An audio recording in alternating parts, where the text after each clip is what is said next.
ሰላም ተማሪዎች እንዴት ናችሁ?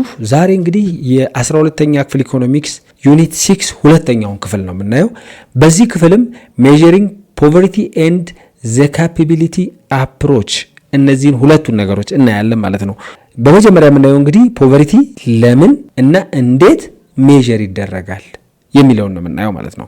ዋይ ኤንድ ሃው ዊ ሜዠር ፖቨርቲ። መጀመሪያ ለምንድን ነው የሚለውን ስናይ ሶስት ምክንያቶች አሉን። ከነዚህ ከሶስት ባንዱ ወይም ለሶስቱ ምክንያቶች እንጠቀመዋለን። ይህንን ሜዠር የሚደረገው ፖቨርቲ ለነዚህ ምክንያቶች ነው።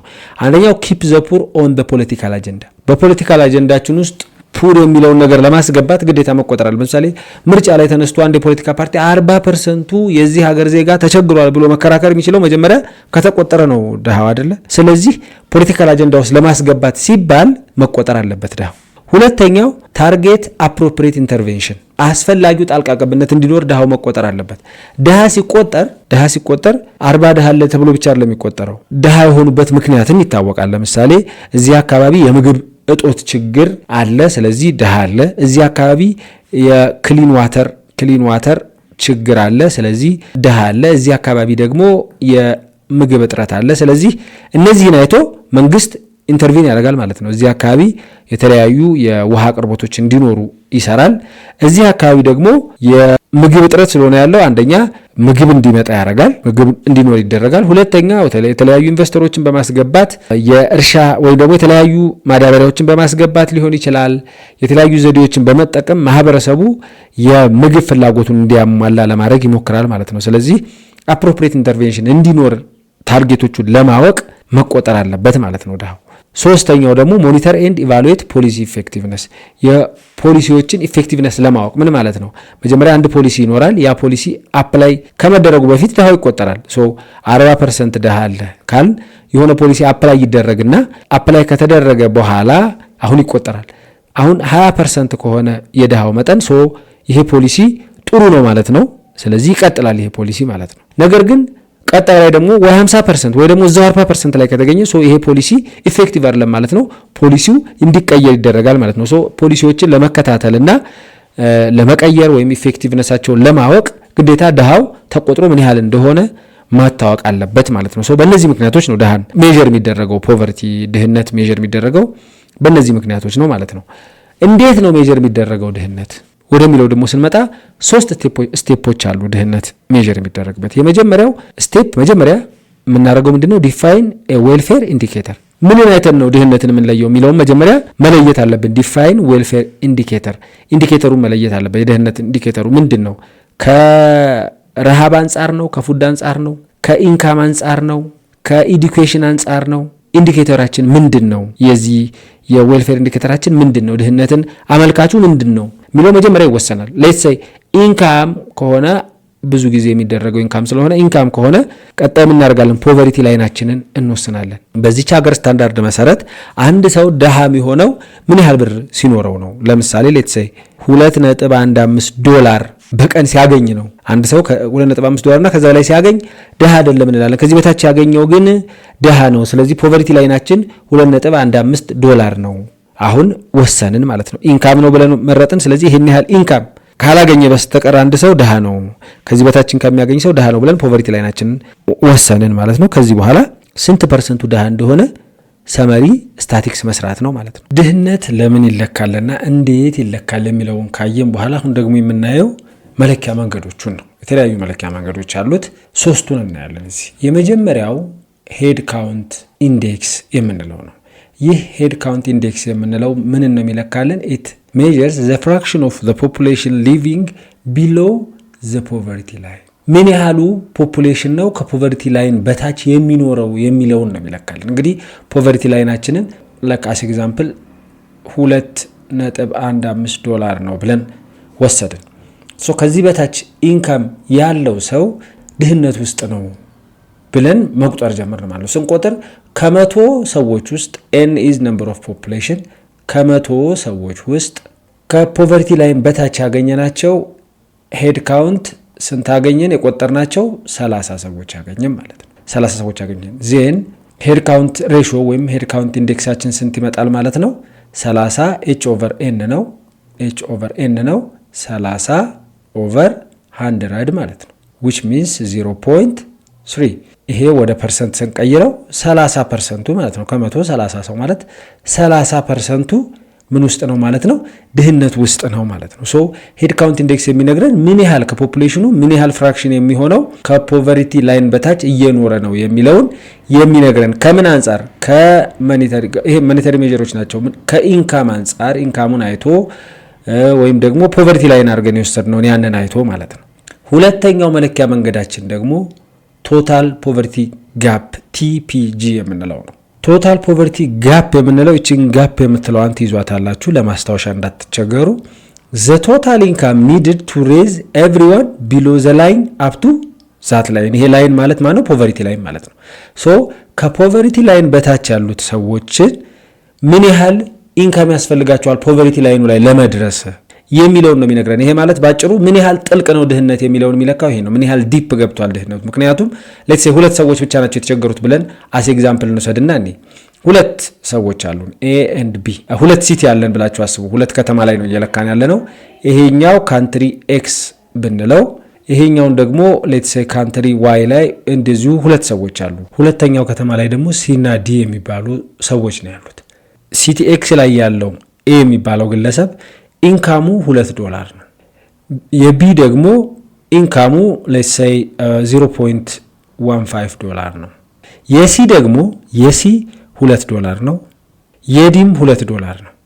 አሁን ቶታል ፖቨርቲ ጋፕ የሚለካው ምን ነው ብለናል? ዘ ቶታል ኢንካም ኒድድ ቱ ሬዝ ኤቭሪዋን ቢሎ ዘ ላይን አፕ ቱ ዘ ላይን። አሁን ከፖቨርቲ ላይን በታች ያሉት ሰዎች ፖቨርቲ ላይን ላይ ለመድረስ የሚያስፈልጋቸውን ነው የምናየው። ይሄኛው $2 ያለው ኤ አሁን የኤ እና የቢን የሲቲ ኤክስን ነው የምንሰራው ማለት ነው። እዚህ ጋር እንክፈለውና የኤክስን ስንሰራ ኤ ምን ያህል ያስፈልገዋል? 2.15 ላይ ለመድረስ $0.15 ነው የሚያስፈልገው። ስለዚህ ኤ $0.15 ያስፈልገዋል። ቢ ደግሞ ተመልከቱት $0.15 ነው ያለው። ስንት ዶላር ያስፈልገዋል? $2 ያስፈልገዋል። ስለዚህ አጠቃላይ ሲቲ ኤክስ ላይ ያሉት ሰዎች ፖቨርቲ ላይኑ ላይ ለመድረስ የሁለቱ ድምር ስንት ያስፈልጋቸዋል? አጠቃላይ ሲቲ ኤክስ ላይ ያሉት ሰዎች በአጠቃላይ $2.15 ያስፈልጋቸዋል። ወደ ሲቲ ዋይ ስንመጣ ግን ሲ ስንት ያስፈልገዋል? $2 አለው። $0.15 ነው የሚያስፈልገው። ዲም እንደዛው ተመሳሳይ ስለሆነ $2 ስለሆነ ኢንካሙ $0.15 ነው የሚያስፈልገው። ስለዚህ ሲ እና ዲን አጠቃላይ ወደ ፖቨርቲ ላይኑ ለማድረስ ምን ያህል ያስፈልገናል? የሚያስፈልገን ዶላር $0.3 ነው። 0.3 እዚህ ጋር $2.15 ነው የሚያስፈልገው። እቺ ግን $0.3 ነው። ኢቭን $0.5 አይደለም ማለት ነው። ስለዚህ ሲቲ ኤክስ ላይ ያለው ድህነት በጣም ጥልቅ ነው፣ ዲፕ ነው ማለት ነው። ሶ ይሄ ነው ቶታል ፖቨርቲ ጋፕ የሚለካል። ምን ያህል ጋፕ አለ በፖቨርቲው፣ ምን ያህል ጥልቅ ነው። ከፖቨርቲ ላይን በታች ያሉት ሰዎች ፖቨርቲ ላይኑ ጋር ለማድረስ የሚያስፈልገን ኢንካም ምን ያህል ነው የሚለውን ነው የሚነግረን ማለት ነው ቶታል ፖቨርቲ ጋፕ። የመጨረሻው ደግሞ መለኪያችን መልቲ ዳይሜንሽናል ፖቨርቲ ኢንዴክስ።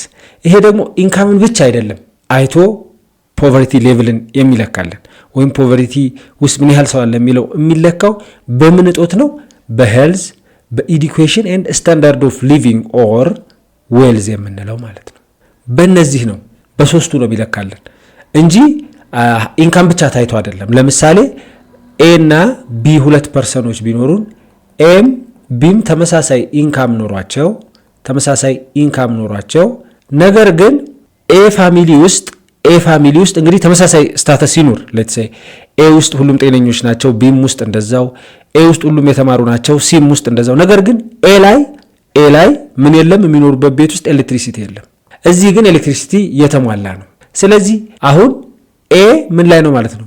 ፖቨርቲ ላይ ነው ተብሎ ይለካል ማለት ነው ከዚህ ከቢ አንጻር። ነገር ግን እያንዳንዳቸው ለምሳሌ እዚህ ውስጥ በሁለት ይከፈላል። ሄልዝን ለመለካት ሄልዝ ውስጥ ሁለት አይነት መለኪያ መንገዶች አሉን። ኤዱኬሽን ላይ እንደዛው፣ ስታንዳርድ ኦፍ ሊቪንግ ስንገባ በስድስት መልኩ መብራትን ምንን እያል እየከፋፈል 6 የምናያቸው ነገሮች አሉ።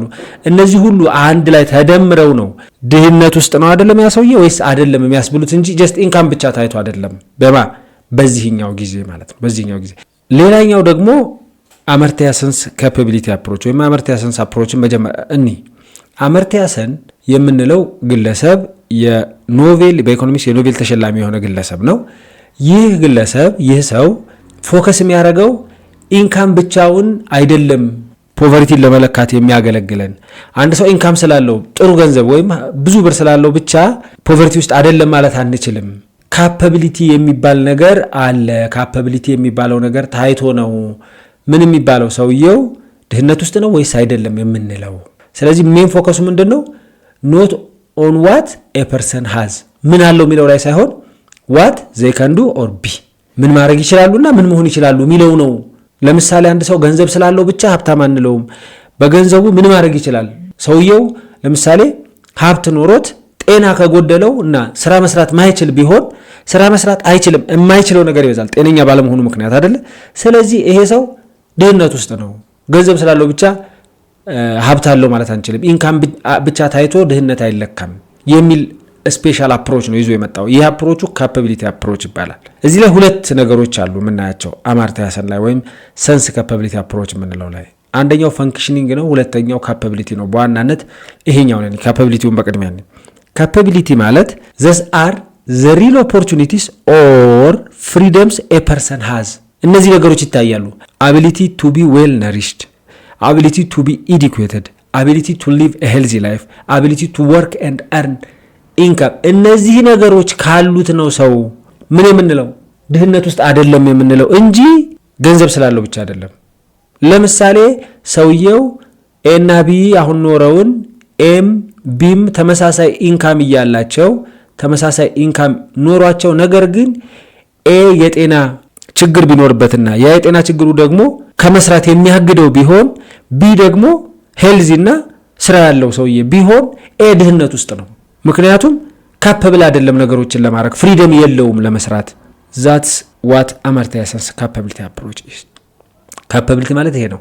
የሆነ ነገር ለማድረግ ነፃነት አለው ወይ ማድረግ ይችላል ወይ የሚለውን ነው የሚነግረን። ፈንክሽኒንግ ደግሞ ዋት ኤ ፐርሰን ደዝ ዊዝ ኮሞዲቲስ። ለምሳሌ አንድ ሰው ገንዘብ አለው ነገር ግን በዛ ገንዘቡ ምን እያረገበት ነው የሚለውን ነው ፈንክሽኒንግ የምንለው። ብር ኖሮት ያልተማረ ሰውና ብር ኖሮት የሚማር ሰው እኩል አይደሉም ነው በአማርትያ ሰን ካፓቢሊቲ አፕሮች። ፖቨርቲን የምንለካው እንደው በገንዘብ ብቻ አይደለም። ፍሪደሙ ይታያል፣ ማድረግ መቻል አለመቻላቸው ይታያል። እንዲያውም ምን ይላል እዚህ ጋር ኢንሳይት ኤ ቡክ ኢዝ ዩዝለስ ቱ አን ኢሊትሬት ፐርሰን። ላልተማረ ሰው መጽሐፍ ላይክ እንደ ማገዶ ነው፣ እሳት ለማያያዝ ነው እንጂ የሚጠቅመው። ነገር ግን የመጽሐፍ ትክክለኛ ጥቅሙ ምንድን ነው? የእውቀት ምንጭ ነው አይደለ? መጽሐፍ የእውቀት ምንጭ ነው። ነገር ግን መጽሐፍን ጥቅሙን ማያቅ ሰው መጽሐፍ ስላለው ብቻ የተማረ ነው ልንለው አንችልም አይደለ? መጽሐፍ ስላለው ብቻ አንድ ሰው ምክንያቱም ያ መጽሐፍ የሚጠቀምበት ምናልባት ለማገዶነትም ሊሆን ይችላል ነው እሳቤው የአማርትያ ሰን ካፓቢሊቲ አፕሮች። ያን መጽሐፍ መጠቀም ይችላል ወይ እየተጠቀመበትስ ነው ወይ የሚለው ነው ያን ሰው ምሁርና የተማረ ምናምን የሚያስብለው። ልክ እንደዛ ነው የሆነ ሰው ብር ገንዘብ ስላለው ብቻ አይደለም ሀብታም ወይም ድህነት ውስጥ የለም የምንለው ወይም ሀብታም ነው የምንለው። ያን ገንዘቡን መጠቀም ይችላል ወይ አለው ወይ ፍሪደሙ፣ አንድ ሁለተኛስ እየተጠቀመበት ነው ወይ፣ እነዚህ ታይተው ነው ያ ሰውዬ ፖቨርቲ ውስጥ ነው ወይም አይደለም የምንለው ነው የአማርትያ ሰን ካፓቢሊቲ አፕሮች ማለት ነው።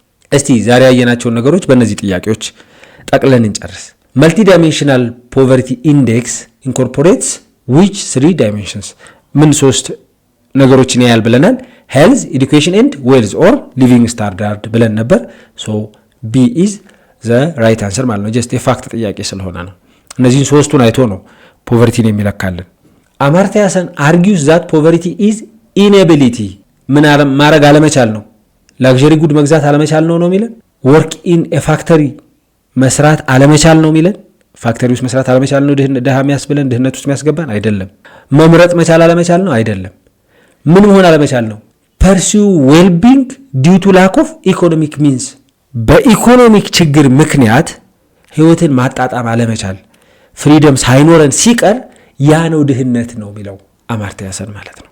3ኛ ዋት ደዝ ዘ ፖቨርቲ ሄድ ካውንት ኢንዴክስ ሜዥር? ምንድን ነው ፖቨርቲ ሄድ ካውንት ኢንዴክስ ሜዥር የሚያደርግልን? ምን ያህል ሰው ተቸግሯል የሚለው ነው አይደል? ዴፕዝ ኦፍ ፖቨርቲ ይህንን የሚለካልን ቶታል ፖቨርቲ ጋፕ ነው፣ ምን ያህል ጥልቅ ነው ድህነቱ የሚለውን። ዘ ፐርሰንቴጅ ኦፍ ፒፕል ቢሎ ፖቨርቲ ላይን፣ ምን ያህል ሰው ነው ከፖቨርቲ ላይን በታች ያለው የሚለውን የሚነግረን ነው ሄድ ካውንት ኢንዴክስ የምንለው። ምን ያህል ኢንካም ያገኛል ሀብታሙ የሚለውን አይደለም የሚነግረን፣ ወይም ደግሞ ምን ያህል ብር ያስፈልጋል ፖቨርቲውን ለመዝጋት ወይም ደግሞ ከፖቨርቲ ለማውጣት የሚለውን አይደለም የሚነግረን ማለት ነው። የመጨረሻው ጥያቄ እንደ ሰን ካፓቢሊቲ አፕሮች መሰረት ካፓቢሊቲስ ማለት ምን ማለት ነው? ምን ነው የሚወክሉት? ካፓቢሊቲ ምን ብለናል? ካፓቢሊቲ ማለት ፍሪደም የማግኘት አይደል?